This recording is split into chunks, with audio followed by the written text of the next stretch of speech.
Halo ayah bunda sahabat Medika, bagaimana kabarnya hari ini? Semoga selalu sehat ya. Perkenalkan, saya Dr. Selvi, konselor menyusui dari Rumah Sakit Ibu dan Anak Kenari Geraha Medika. Pada kesempatan kali ini, saya akan membagi informasi sedikit sharing kepada ayah bunda tentang tips sukses menyusui. Setiap orang tua pasti ingin memberikan yang terbaik untuk anaknya, termasuk salah satunya dengan cara mengasihi sampai dengan 2 tahun. Tenang bunda, bunda tidak sendiri. Beberapa ibu pun yang sudah pernah melahirkan sebelumnya kadang-kadang merasa kegalauan yang sama. Tetapi bunda tidak perlu khawatir. Pada ibu yang telah melahirkan beberapa anak pun, proses menyusui adalah sebuah proses belajar. Seorang ibu dan bayi sama-sama belajar bagaimana cara menyusu dengan baik, walaupun pada ibu-ibu yang sudah pernah menyusui sebelumnya. Berikut adalah tips sukses menyusui. Yang pertama, bulatkan tekad. Ini adalah hal yang terpenting ya bunda, karena dengan tekad yang kuat dan teguh, rintangan apapun, seberat apapun, pasti bunda dapat melaluinya. Yang kedua adalah support system. Sampaikan niat menyusui bunda kepada suami, orang tua, mertua, atau keluarga lain yang tinggal bersama. Dan mintalah dukungan mereka. Di sini ayah memiliki peranan yang sangat penting loh untuk sebagai support system kepada bunda. Contohnya seperti ikut bersama-sama mencari tahu informasi mengenai menyusui. Kemudian seorang ayah juga bisa dapat membantu menjaga buah hati ketika ibu sedang kelelahan. Kemudian ayah juga dapat membantu memijat punggung ibu ketika ibu merasa kelelahan. Dan seorang ayah juga diharapkan dapat memastikan asupan gizi, nutrisi makanan yang bergizi kepada ibu. Beberapa bunda dalam proses menyusui mungkin akan menemukan beberapa rintangan dan hambatan. Dan keluargalah biasanya tempat untuk bertanya yang pertama. Kalau lingkungan terdekatnya sebentar-sebentar sudah menyarankan untuk susu formula, bukan tidak mungkin hati kita akan menjadi goyah, bukan? Biasanya kata-kata orang terdekat itu lebih sakti dan lebih didengar daripada kata-kata dokter atau tenaga ahli. Nah, begitu juga dengan tempat kantor, tempat bunda bekerja.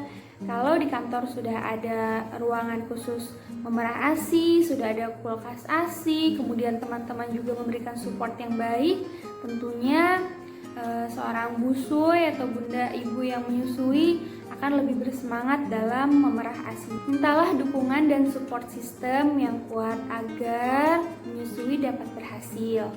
Jika support system belum mendapatkan informasi yang tepat mengenai menyusui, ajaklah mereka untuk sama-sama mencari informasi.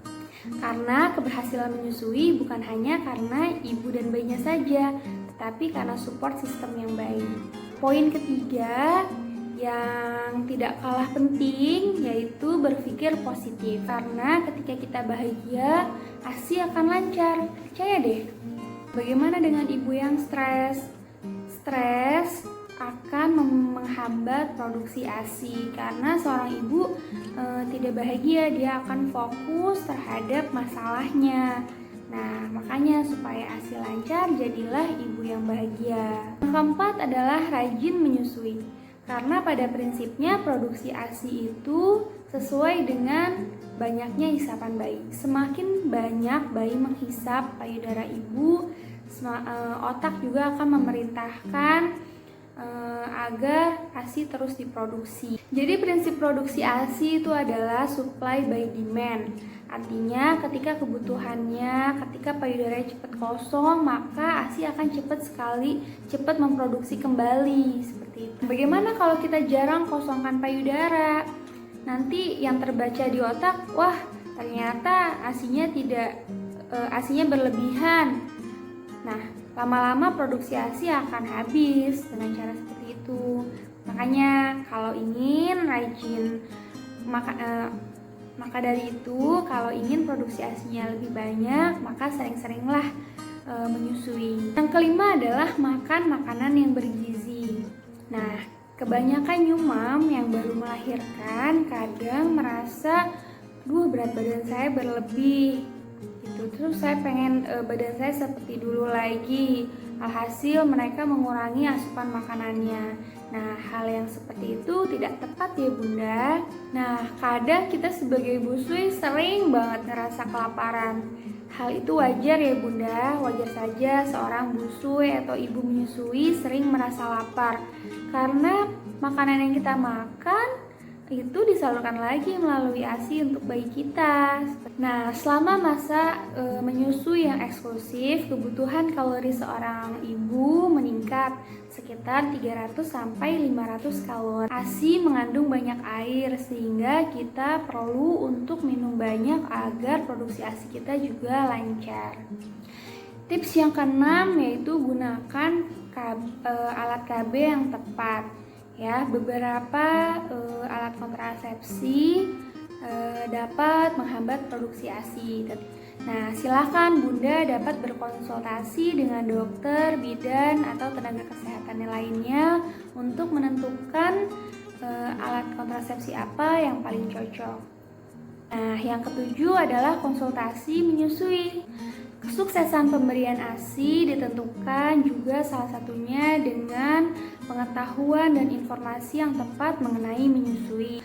Konselor laktasi juga dapat membantu dan memberikan solusi kepada Bunda atas permasalahan yang dihadapi ketika proses menyusui, seperti puting lecet, payudara bengkak, ASI sulit keluar, atau pada ibu-ibu yang mulai bekerja. Pada prinsipnya, tugas konselor laktasi yaitu mengajarkan Bunda cara menyusui bayinya, menumbuhkan rasa percaya diri dan meyakinkan bahwa setiap Bunda dapat memberikan ASI. Baik ayah Bunda, dalam proses mengasihi tentunya akan ada suka maupun duka yang pastinya kita lewati. Tetap nikmati proses itu, tetap merasa dekat dengan anak karena waktu 2 tahun itu berjalan sangat cepat dan tidak terasa tahu-tahu sudah 2 tahun dan momen itu tidak akan terulang lagi.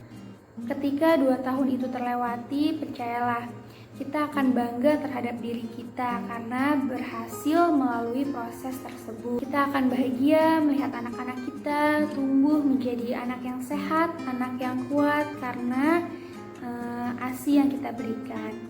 Demikian sharing dari saya mengenai tips sukses menyusui. Kurang lebihnya saya mohon maaf. Wabillahi taufiq wal hidayah. Wassalamualaikum warahmatullahi wabarakatuh.